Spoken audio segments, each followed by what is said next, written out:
Have you ever sat in that heavy silence at a family dinner? Here on Women's Life Stories, we retell those moments, honest, everyday, sometimes controversial. Every story is a mirror. Subscribe, join the conversation, and maybe find a little healing. The pounding at my front door didn't sound like a neighbor's knock. It shook the old timber as if someone were hanging their weight on the brass handle, sliding down with each blow. My house on AGUA FRÍA Street keeps the night close, thick adobe deep-set windows, the kind of quiet that turns footsteps into echoes. I'd been asleep on the couch with a blanket at my ankles and the television muttering blue light when the noise started. For a breath, I thought it belonged to the dream I'd been having, a highway with no end, and a patrol car mirror flashing my own eyes back at me. Then the pounding came again, heavier, uneven. I was moving before I had a thought to name it. Years with the state police carve reflex into the bones. I crossed cool tile barefoot, thumbed the deadbolt, and pulled. A body fell into the frame of the door like a wave breaking. Mateo. His name left me as a sound more than a word. Blood streaked his face bright even in the porch light. One eye was swelling shut, the lid fat and purple. His shirt clung to him in a dark ellipse across the ribs. He tried to stand straight and didn't make it. I caught him under the arms and backed us inside, hip-checking the door closed and sliding the chain with the heel of my hand. He hung from my shoulders, breath pulling ragged wet at the edges like a tire losing air. "Sit," I said, though he couldn't on his own. The old settee, faded wool with coyote figures my aunt insisted was tasteful, took his weight after a stumble and a curse that died in his throat. I pressed the hem of my sleep shirt to his cheek and it came away red. The room filled with the brassy smell of copper and something sour underneath sweat and fear in the night. "Who did this?" I asked without looking at him, because looking would require me to look at myself, the mother who had not kept him safe. He swallowed. The sound hurt to hear. "Isabel, let RICO. His lips cracked around the words. The rest dissolved, a smear of breath and shame. "Don't talk." I went to the kitchen, yanked open the drawer where the first aid kit lives, between a stack of takeout menus and a packet of Starlight mints. When I came back, I put a folded towel under his shoulders and bent his head toward the light. My hand shook, but not so much I couldn't work. That's reflex, too. I cleaned the split along his hairline and the shallow cut under his eye, the antiseptic running in a thin line toward his ear. He hissed. I apologized, not because it would do anything, but because it was true. I pressed gauze to the places that needed it, taped where tape would stay. "Breathe with me, Teo," I said, matching him inhale for inhale, slow and counted. He used to fall asleep to that when he was little, my breath in his hair, after nightmares about water swallowing him whole about the dark under the bed. He nodded, or tried, and his good eye filled with water he didn't let fall. His chest rose wrong. When I touched his ribcage above the stain, he flinched so hard the settee creaked. No deformity under my fingers, no step off, but the pain made his jaw jump. He tried to tell me it wasn't so bad and bit the end off the sentence. "It's not the night air," I murmured, more to keep the world inside the ring of our voices than to offer comfort. "Hold still." I bound the gauze where it would keep, slid a roll under his forearm so he wouldn't curl around the hurt. He tasted the corners of a laugh and found nothing there. The room settled into a hush, broken only by his breath and the ancient refrigerator knocking once in the kitchen. I've seen bodies ruined by metal and speed. I've crouched on a shoulder at dawn and touched a stranger's throat to confirm what the quiet already knew. But my son's blood on a towel on my couch did a different thing to me. It made my vision go narrow, like looking through the sights of a service weapon. Only the necessary stayed in the frame. "Phone," I said, and he shook his head before the word finished, leaving me. His hand moved toward his jacket and stopped hovering, then clamped to his side like he could hold everything together that way. "Don't," he rasped. I reached anyway. The phone lay face down on the coffee table where he must have dropped it. When I woke it, the screen lit the room in aquarium blue. 7 missed calls from Isabel. 3 from a number I didn't know, but I knew who it would be. A message arrived as I watched, "Keep quiet or you lose everything." Another followed, unpunctuated, breathless with threat. "Talk and I finish what he started." Mateo turned his face to the tapestries on the wall, as if the wool weaving of mountains and deer could absorb the heat of humiliation. His hands curled toward the knots of the blanket. "I let it happen," he said to the room, the way a confession sometimes requires nobody to be listening. "It's on me." "No," I said, and set the phone out of his reach as gentle as I could.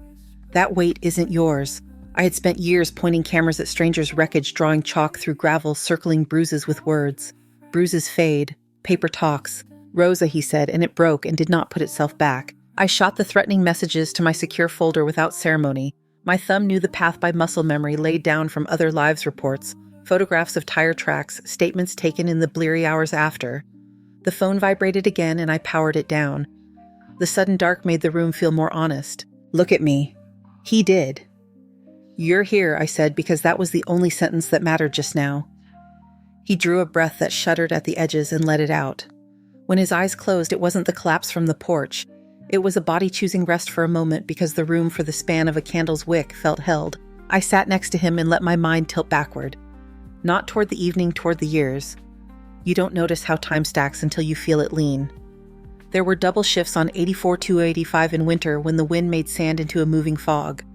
There were thermoses that tasted like tin and bitter coffee and a badge that never got lighter no matter how many times you pinned it on. Rent had teeth. So did the electric bill. So did the word recital when the violin in question cost more than the car I was driving. But I found a way. I always found a way. The suit we bought for him the year he'd grown out of everything he owned hung 3 fingers too long in the sleeves until spring came and he grew into it. In a church hall that smelled like lemon oil and cooled wax, he played a piece by a man dead 3 centuries and looked for me in the 3rd row. I raised 2 fingers so he'd know exactly where to find me. I did not miss. Not once. When he brought Isabel to my table the first time, she wore perfume like a suggestion and spoke fast like the words would get away if she let them walk. I thought she loved him. Or I chose to believe it, which is a cousin of the same thing. It's a dangerous cousin. You give your son a life 1 hour at a time, and later you hand that life to the person he has chosen, and you pray you've taught him the shape of gentleness well enough that it will stand even when nobody is watching. The night stepped back from the windows and came in closer again. The swamp cooler ticked where it should hum. I cleaned blood from the floor in a square the size of a magazine cover and rinsed the towel until the sink ran pink, then clear, then pink again, like it had made up its mind to stay guilty. I took photographs of the injuries, distance, mid-range, close angles I learned at accident scenes, and later in a training room under lights that carried no heat. I recorded the time on a slip of paper and tucked it under the frame of a picture so I wouldn't have to reach for it with a bloody hand. Mateo slept in the way pain lets a person sleep, shallow breath catching when dreams pulled wrong. I checked the pupils in his eyes with a penlight, watched them shrink and return.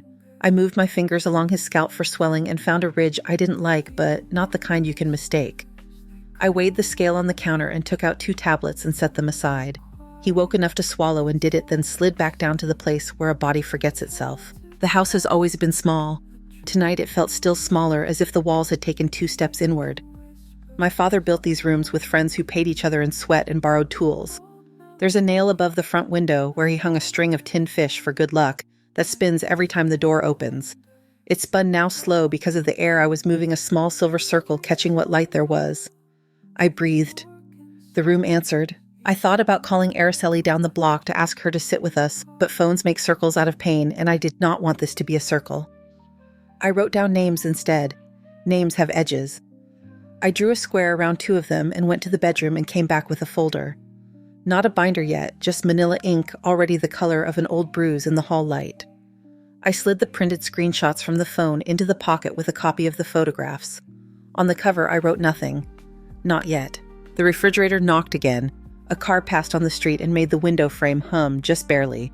A dog in the next yard found a reason and told it to the night. Another dog answered a block away. It wasn't silence, but it was the kind of quiet you can think inside. I washed my hands until the water ran hot, then scalding. I stood at the sink and watched steam ghost the window. Behind me, Mateo exhaled a sound that wasn't quite a word and then let go of it. His face without the holding on made a different shape. He looked young and not young at the same time, like photographs from the middle of a life you only understand later. I pulled the blanket up over his shoulders and anchored it at the edges with the weight of a book so it wouldn't slide. On the coffee table, the phone lay dark as a stone. It would light again when I asked it to.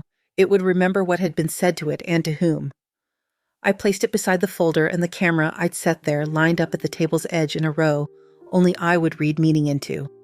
The lamp gave everything a margin. I'd spent a life training myself to notice the way a shoe print shows how a foot turned the kind of mud that sticks to a fender, and what that says about where a car has been, the difference between fear and anger when both wear the same voice. All that noticing has a cost. It keeps you up long after there's any point being awake. But it buys something too.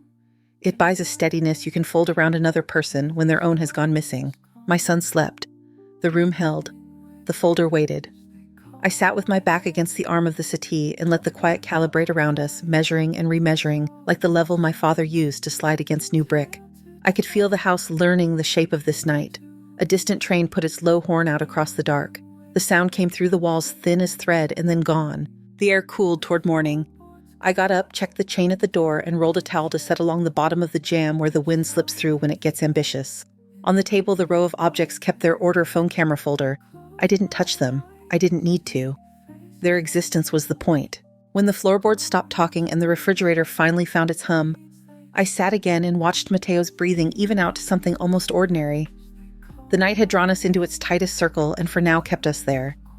The house on Agua Fria breathed with us, timber and plaster, and memory a body made of rooms. I put my hand flat on the wood of the table until warmth bloomed in the grain. Then I let it go. Morning wasn't here yet, but it had begun to think about us. Morning arrived as a pale seam behind the curtains, the kind of light that doesn't flood a room so much as loosen it from the night. Mateo breathed easier than he had, but each inhale still rasped a corner. I warmed water on the stove, coaxed him upright, and got a few sips past the split at his lip. The thermometer read low-grade fever. The swelling at his brow looked angrier for having slept. I dressed him in a clean shirt I'd cut at the side so I wouldn't have to lift his arms, and we shuffled to the truck slow enough that the world wouldn't notice. The air smelled like creosote and dust. The tin fish above the door shivered once when I locked up, then settled.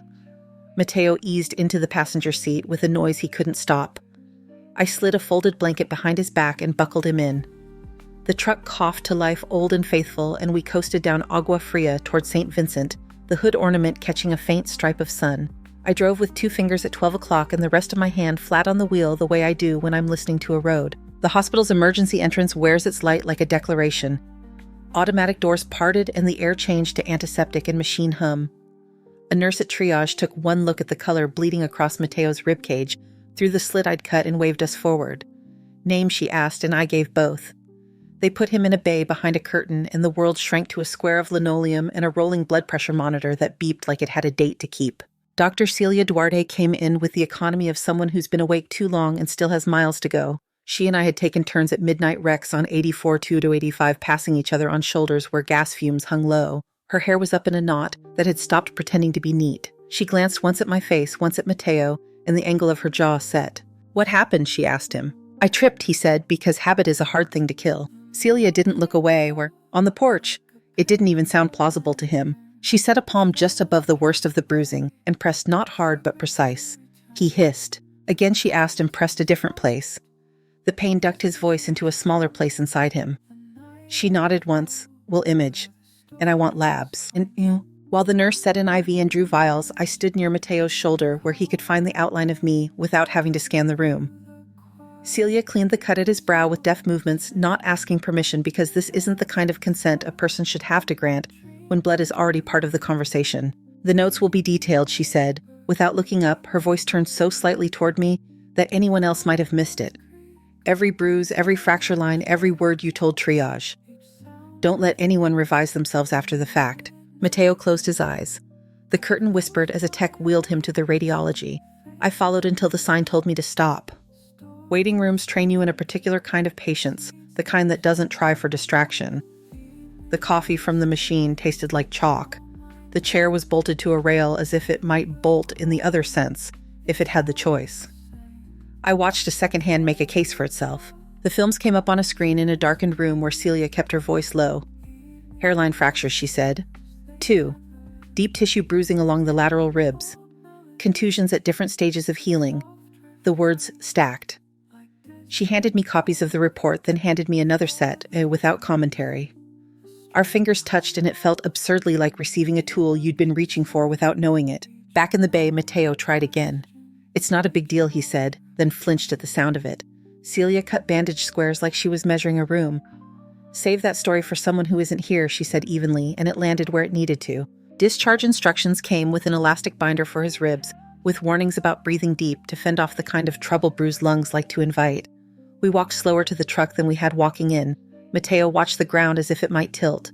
The elevator doors closed on us and returned us to daylight. The sun had climbed, turning adobe from blue-gray to peach. On Agua Fria, my neighbor Luz Alvarez was already on her porch in a sweater the color of old pennies.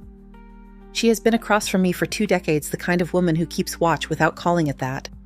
She lifted her chin when she saw the binder across Mateo's middle and the new set of Careful in my shoulders. "Rosa," she called softly, "a minute." I settled Mateo on the couch, set water and pills on the table, and tucked the blanket under his elbow.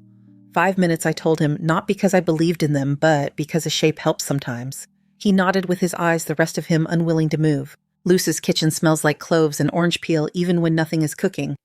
She slid her reading glasses down her nose and tapped at her tablet, then turned the screen to me. Her doorbell camera showed the night as a wash of gray, and then Mateo doubled over one hand to his side, knocking in a pattern that tried to be strong and settled for present. He slipped against the frame, caught himself, and pounded again. When I opened in the footage, I looked older than I felt, which is a trick a camera plays when it is built to recognize faces and not the weight they carry. "Can you send that to me?" I asked, but Luce had already tapped an icon and watched a progress bar move across. She put a hand on my forearm, the kind of brief pressure that says, "Both I'm here and I won't make this about me." I thanked her and crossed back home with a file that didn't ask for permission to exist. Mateo slept tucked in, the way a hurt body agrees to be tucked. I slid the footage into the manila folder, printed a still frame with the timestamp, and made notes in the corner with the pen that feels right in my hand. The light in the room had gone high and flat. The tin fish were quiet. When my phone buzzed, it was a number I hadn't used in a long time but had not forgotten. Hogan Klein, a receptionist said, and then the familiar rasp of a man who'd spent too many mornings in courtrooms with bad acoustics. "Rosa." "Patrick." The word carried both greeting and context. "You have something," he said. It wasn't a question. I gave him the top layer injuries messages video. "Celia," he asked. "Duarte," I said, and that answered more than the name. "Bring me copies, not the only copies," he added. Habit again. Good habits. Before I could gather the folder, a thought I had not wanted to admit to traveled the length of me. There are kinds of damage you can photograph, and kinds you discover only when you stumble over their paperwork. The parcel my father left in his will, the strip of cottonwoods along the acequia where Mateo learned to bait a hook, and where the ground holds a particular cool even in August, had sat in his name with taxes paid in the rhythm of seasons. The last bill had come thin as ever. I had written the check. Now, a certainty I didn't care for insisted. I told Mateo I would be 2 blocks in 10 minutes. He tried to sit up to argue and failed in a small way that hurt me to see. "Door's locked," I said. "Call if you need me." He nodded and let the pillow take his weight back. The county building holds its air the way churches do. Files thicken a place, pasting layers of other people's days to the walls. The clerk at records glanced up from a crossword and then smiled like she was remembering a joke we'd shared. "You still drink your coffee black?" she asked. "Only when I don't have to prove anything," I said, and she laughed. "Emilio's in," she added, lowering her voice as though the walls might have ears. "You want him." Emilio Vargas had gone to high school with my cousin and grown into a man who treats paper like it deserves better than it often gets. He leaned on the counter when he saw me, eyebrows up. "What are you trying not to say?" he asked, the way friends do when there isn't time for preface. "I need to confirm the tax record on the acequia parcel," I said, and gave him the lot number. He typed, frowning in concentration, then hesitated. What my voice flattened, choosing function. He slid the monitor slightly so I could see. A scan of a quitclaim deed dated last week. The grantee's a limited liability company with a name that belonged to RICO Serrano Holdings, LLC, which would be funny if it weren't the opposite. The grantor, Mateo. The signature, Mateo's, according to the ink. According to my eyes, a bad impersonation, letters leaning the wrong direction, an M that had learned to be that shape from a photocopy rather than a hand. "He didn't file it," Emilio said before I asked. "A woman did." Good at conversation in a hurry that didn't feel like one. "Name?" I asked, though I didn't need it. He showed me the intake log, Isabel's. She'd smiled at the front desk, he said. She'd joked about hating paperwork. She'd brought a plate of biscochitos a week earlier, and hadn't that been thoughtful? I could feel my pulse find the places it likes to drum when I'm not letting it run. "I need copies," I said. The scan, the filing slip, the notary page. "If there's a video from the intake desk, I want to know it exists, even if I can't have it." Emilio printed and slid the stack across the counter as if handing over a thing that might burn. "Be careful," he said, not as melodrama, but as arithmetic. If A, then B. He checked over his shoulder. "If anyone asks, you didn't hear this here." "I didn't," I said, and meant the version of the sentence that protects a person from trouble while keeping the truth intact. Outside, the sun had gone up to the place where shade becomes a relief. I stood with the papers fanned in my hands, the way a person tests cards for tricks. The notary stamp was a legitimate one. The signature beside it belonged to a woman who has a tidy office near the plaza, a woman who has notarized for me twice and never liked me much. The land description matched the deed on record piece for piece, except for the part where my son had not signed his name. By the time I got home, the house had the concentrated stillness of a room waiting for a verdict. Mateo was awake. The binder banded his ribs beneath his shirt and changed the way he moved each action forecast, and then debated with himself. I set the papers on the table with the folder and the camera and the phone, and watched their edges decide to align with each other. He tracked my face as if he could read me that way alone. "Did you know?" I asked, not because I believed he had, but because asking honors both of us. He looked at the documents as though they were an unfamiliar alphabet. "No," he said, and the word did not break. I sat. "Emilio says Isabel brought it in. The company belongs to RICO. I didn't need to add the rest." His hand went to the binder at his ribs and stopped, then fell to the couch, where it lay open palm up as if it had forgotten what to hold. I signed nothing, he said. "I know." I reached for the pen light again. Not for his pupils this time, for the steady click it makes when it opens a metronome to lay against the beat running away with itself. The photographs from the hospital lay beside the video still from Luz's porch. The threatening texts slept in the phone's storage, waiting to be woken. Later, when Mateo dozed again, I took the camera from the table and cleared the old images. I didn't need any more storms over churrillos, a set of clay jars in a thrift store, the birthday cake I'd placed too close to a fan so the candles fought for their lives. I set the ISO low, checked, the battery slid, an extra card into my pocket. I wasn't thinking in prophecy, I was thinking in tools. The day moved in its measured way. The swamp cooler found its ribbon of sound and rode it. In the early afternoon, a shadow in the doorway made me look up. Luz again, this time with a plate covered in a towel. "You won't want them," she said. "You will later." I thanked her. Under the towel, empanada's cinnamon freckled still warm. Mateo woke to the smell and took a bite small enough to argue with. He chewed with care and finished anyway. Color came back to his face in the way pain let it. Near dusk, the sky over the plaza shows off all copper and rose, an old trick that works every time. I stood at the sink, rinsing a glass, and caught my reflection in the window, softened by light and the ghost of the yard.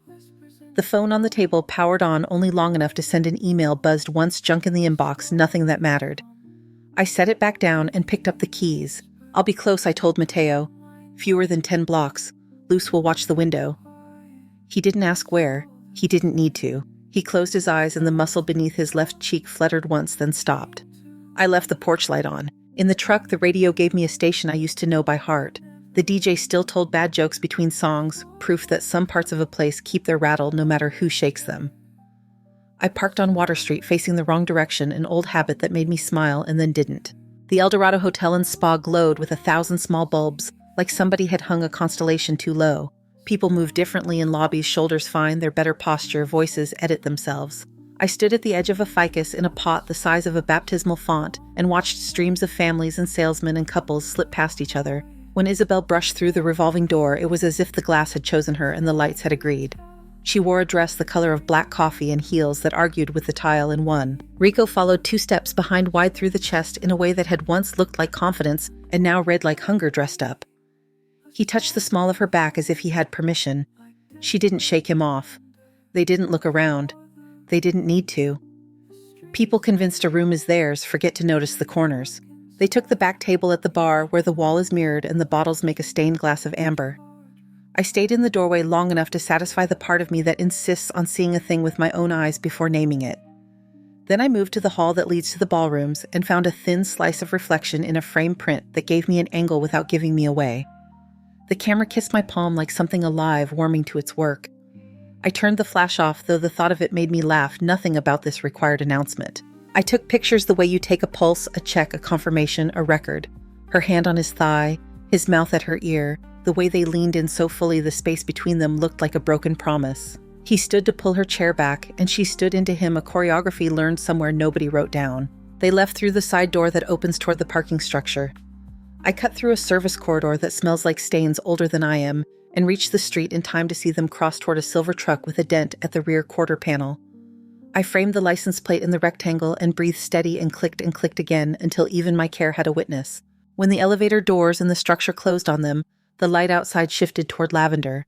I stood a long beat and let my eyes come back from the narrow work of looking into the kind that can hold a whole sky. The camera strap dug into my shoulder and I noticed it. Cars moved. A woman laughed into a phone. Someone ran past in gym shoes that promised him things. At home, the truck's engine ticked as it cooled, and the porch light made a small circle against the stucco. The tin fish spun twice in a breeze I didn't feel and then decided against further dramatics. Luz's shade lifted an inch in her window and fell again. I went inside and found Mateo propped on the settee, the binder a ridge beneath his shirt, eyes clear in a way they hadn't been. "You're back," he said, which wasn't a question. I set the camera on the table beside the manila folder. The hospital reports the print from Luz's camera.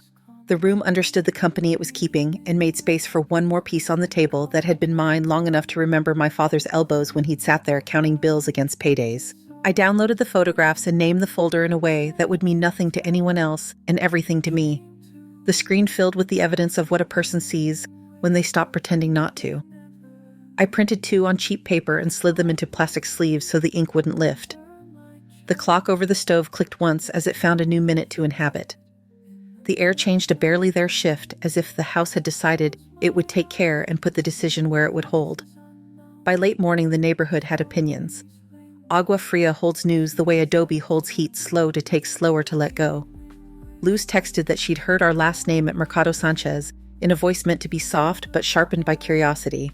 At the panaderia, 2 women went quiet when I reached for a bag of bolillos and then spoke again in a murmur one shade under public. At church, someone I'd hugged at funerals and birthdays studied the hymn book through me. The stories braided themselves quickly. Mateo is dramatic. Rosa is using her old badge like a lever. Isabel is patient and misunderstood. I've seen rumor move before, but it never stops surprising me how fast it finds its legs. At home, Mateo's violin case sat in the corner like a question no one was ready to answer. He tried to open it, once hesitated at the clasp, then let his hand fall. The binder across his ribs made him read his own body as a thing to negotiate, every breath tested before being allowed. The folder on the table had thickened. I slid into the work the way a person slips into water they know will be cold-braced and deliberate. I labeled photographs and tucked them into sleeves. I printed the text thread with timestamps intact. No bubbles cut off, no edges cropped, the threats arranged in a sequence that could be followed like a path. I logged the file from Luz's doorbell camera, make time location, a chain of who had touched it and when. I added Celia's reports, the x-rays that drew Mateo's ribs in ghost white, the notes written in a hand like his, but not his, their slant arguing with ours. I made copies of everything. Then I made copies of the copies and put them in places that knew how to keep a thing safe. Patrick came by as the light shifted from sharp to honest. He still walks like the floor belongs to him, and he's willing to forgive it for creaking. He set his briefcase on the table and took off his jacket and folded it over the back of a chair like a flag being retired. "Let me see," he said, and I gave him the stack in the order I wanted it seen. Celia's documents first, then the messages, then the stills, then the quitclaim with the notary page angled just so you can't miss the parts that matter. He read without commentary for a long time, the only sound the slide of a sleeve when he turned a plastic page. "Duarte's good," he said finally, which is the kind of praise doctors believe in. "This is clean," he added and tapped the chain of custody notes. He looked up. "We submit as a packet. No dramatics." He paused. "How is he?" "Trying not to disappear," I said. Patrick nodded as if I'd confirmed a diagnosis. "People will talk," he said. "None of them will sign their names to it." He took the set I'd prepared for him and left with the briefcase heavier the jacket across his arm. After the door closed, the house returned to the sound a house makes when it knows the next hours will be long. By afternoon, water found whatever channels it prefers in a place like Santa Fe and kept the stories moving. Isabel knew how to pour them. She caught people in thresholds and made a sharing of it. "I only want him to be happy," she said, as if happiness were not a thing she understood, mostly as a prop. She laughed in the right places, confided in the right voices, touched a forearm at the right angle. "Rosa's been through a lot," she added, presenting concern as a kindness. Rico kept to the corners where men like him like to live while they practice being larger than they are. I fielded 2 calls from numbers that didn't leave messages, and one from an old colleague who asked how I was and listened to the answer without making it about our shared history. "You're not alone," she said, which is a difficult sentence to accept gracefully. That evening, Mateo stood in the doorway to the bedroom and watched me slide a final set of pages into the folder. The binder around his ribs made the shape of his shirt a little wrong. He held the door jamb like it had offered him its hand. "You're making it tidy," he said. "I'm making it clear," I answered. He stepped into the room, slow and particular. "I keep thinking if I'd said anything the first time, the second wouldn't have..." He stopped because there wasn't an ending to the sentence that didn't accuse someone he was still protecting. I put a palm flat on the folder. "You're here," I said the same sentence from the night and watched it land in a different way now. The summons for a protective hearing arrived in an envelope that smelled like other people's kitchens. The date glared up from the paper as if bold type could pretend at certainty. We slept badly the night before. Or rather, I didn't sleep and Mateo slept in pieces. Before dawn, I made coffee that wanted to be strong and dressed in a suit that had been to more graduations than courtrooms. Mateo wore a shirt he didn't love and shoes that remembered music better than floors, like the ones we were about to walk. Luz stood on her porch with a thermos and a nod. "I'll be here," she said, as if the house required a witness. The Santa Fe courthouse sits with a kind of undecorated certainty Thick walls, shallow arches, a bell that does its work on time. Inside air conditioning held the day at a remove. The benches filled early neighbors' teachers who had taught Mateo to hold a bow and a pencil, men who look for entertainment in other people's storms, women who have learned to measure a room without moving their faces. Patrick met us at the aisle, one hand on his case, the other at ease. "We'll keep to the bones," he said in the tone of someone telling a driver to hold a lane. Mateo's hands rested in his lap the way a musician rests them when they've learned the value of not wasting a single small muscle. Isabel entered with her lawyer and a composure that read as a decision rather than a mood. She wore pale colors like innocence and didn't look at us. RICO wasn't at her elbow, which counted as a calculation more than a choice. He came later, swaggered as if swagger could cancel anything, then pretended he was there by accident. The judge took the bench with an expression I couldn't read, which is the kind that makes everyone sit straighter. The clerk called the case. Patrick stood. He put the folder on the podium and opened it like the lid of a piano, precise and without flourish. He began with Celia's report because pain should have its name said first. He didn't read. He pointed. 2 hairline fractures. Contusions along the lateral ribs. Photographs taken within hours under consistent light with a reference scale. He paused at each image just long enough that the room had to look and then moved on. He introduced the messages next. Enlargements mounted so the back row couldn't pretend. Keep quiet or you lose everything. Talk and I finish what he started. He let the words stand without adjectives.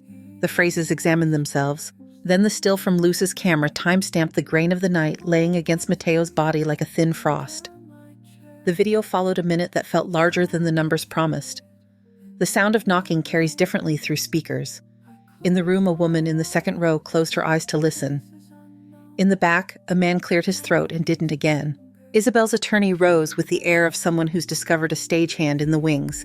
"Your Honor," he began, and built an argument out of family misinterpretation, a mother overreaching a son finding poetry in bruises.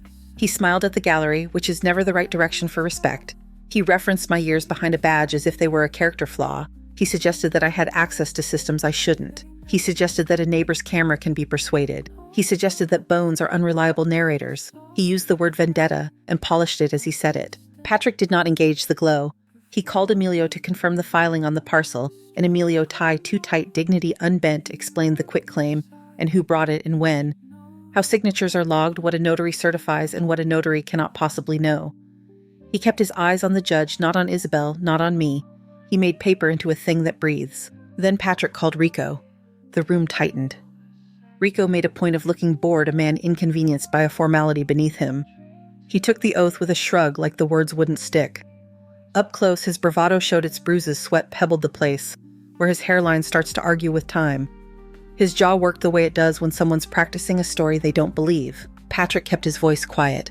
He didn't ask for a confession. He asked for edges.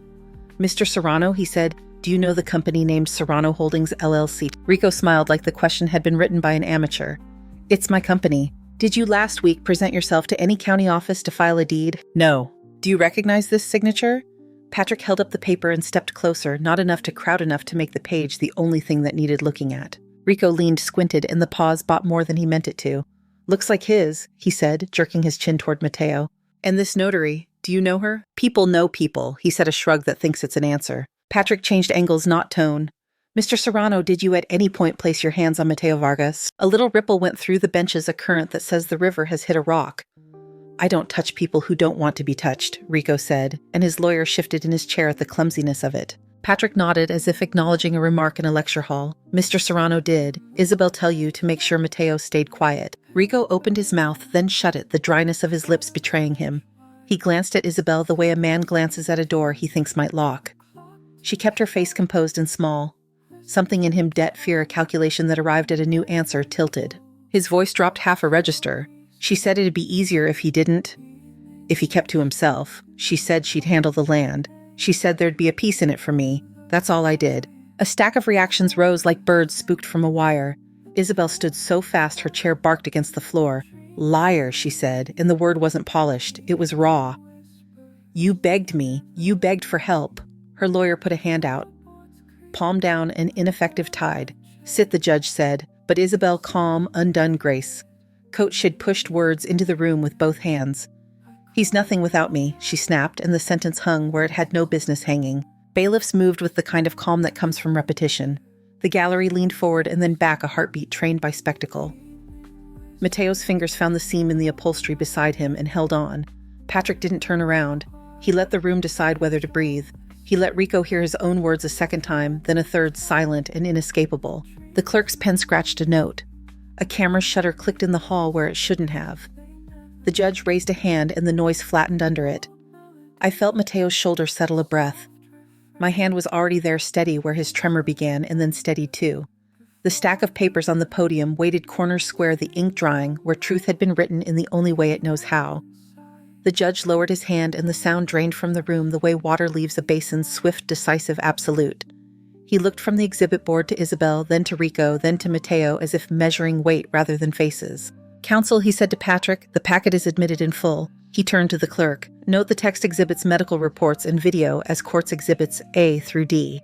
His gaze returned to the quitclaim. The deed purporting to convey the AGUA parcel is void on its face. Any subsequent encumbrance predicated upon it is suspended. A breath moved through the benches, not quite collective, not quite private. The judge continued, voice even. "A temporary order of protection is granted. No contact, direct or indirect. No entry upon the residence or place of work. Surrender of firearms within 24 hours. He shifted a page, the paper sounds small and exact. The matter of fraud and assault goes forward to the district calendar. Isabel's attorney half rose and thought better of it. Isabel sat face composed into a mask that no longer fit her. Rico stared at the table as if numbers might arrange themselves into mercy. Mr. Serrano, the judge, said you will remain available to officers of the court. Rico swallowed an audible concession. The gavel found the block like a door finding its frame. Case adjourned. In the aisle, a hum began, the low current of people narrating to themselves what they had just witnessed so they can carry it into their kitchens and cars. I helped Mateo to his feet. His breath found a steadier path than the one it had used walking in. Patrick touched the folder once, a small benediction, then slid it closed and clicked his case shut. Outside, the noon bells from the cathedral stitched sound through the plaza. Tourists drifted with paper cups and wide hats, their afternoons untroubled by anyone's paperwork. Heat climbed the pale walls and made a wavering river of the street. We stood under the lintel a moment longer than we needed, to the shade, a kind of permission. Luce's thermos was still warm when we reached the truck. She had tucked a note around it. Call if you want quiet company. We didn't talk on the drive. The road did the speaking, red lights, a man on a bicycle holding a bag of bread one-handed, a dog deciding whether to cross and then declining. The house received us with a smell of sage and dust that has always felt like someone saying your name right. I helped Mateo ease the binder off and set it on the chair back. He lowered himself carefully to the settee and pressed his palm once against his ribs, as if proving to himself there was still something to press. Water, I asked. He nodded. When I came back, he had turned his head toward the corner where the violin case waited. Open it, I said, because a thing doesn't get lighter by staring at it. He lifted the latches, 1, 2, and let the lid rise on its hinges. The smell of rosin came up dry and faint, a ghost of stages and rooms that remember applause. He ran his finger over the bow hair to feel its resistance, and then set the instrument under his chin without yet committing to sound. His breath measured itself against the silence. The first note wasn't a note so much as a question. It found itself slowly, then held. The second answered with a little sure voice, and the third joined, the first two, like a bridge laid between banks you weren't certain would meet. He didn't try for beauty. He tried for truth, which sometimes uses beauty and sometimes doesn't. The room adjusted around the sound pictures and lamp and old wool taking their places so the air could carry what needed carrying. I sat at the table where the manila folder had lived and stacked the exhibits in a new order, medical first, then video, then messages, then the photographs from the El Dorado, then the deed. The pages felt lighter without their argument to make. I wrote dates cleanly in the corner of a fresh sheet and slid it under a paperweight my father had made from a river stone drilled and threaded on copper. The tin fish above the door turned once and stopped, a bright wink and then stillness. Mateo's bow found a line that had lived in his hands since those church hall afternoons. Bach pared down a phrase that climbs and steps back, unassuming and stubborn. The binder around his ribs made him choose his breath with care. The care improved the line. He closed his eyes not to disappear, but to listen with more of himself. When the piece resolved, he didn't lower the violin. He let the last vibration fold itself into the room and stay. Outside, a delivery truck thumped its side panels at the curb. A child across the street laughed like bells. The air moved through the swamp cooler and over the bowl of oranges on the counter and the edges of the papers on the table, lifting nothing, disturbing nothing. Hungry, I asked. A little, he said, and smiled in the corner of his mouth the way he does when a thing hurts, and he's decided to live with it for now.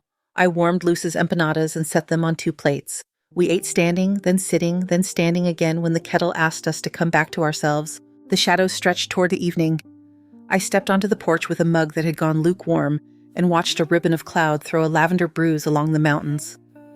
The street kept its slow-paced neighbors a gullied bicycle, the smell of someone's cumin lifting and then vanishing. When I turned back inside the house, met me exactly where I'd left it. Mateo putting the violin away latches, closing 1-2 firm and final. The folder on the table corner square, the phone face down sleeping well. The day had changed shape without asking permission. We let it. Thank you so much for listening to today's story. If this story resonated with you or made you reflect, I'd love to hear your thoughts, so feel free to share them in the comments below. And don't forget to like, subscribe, and hit the notification bell so you won't miss the next story. I'll see you next time as we continue exploring more journeys and lessons together.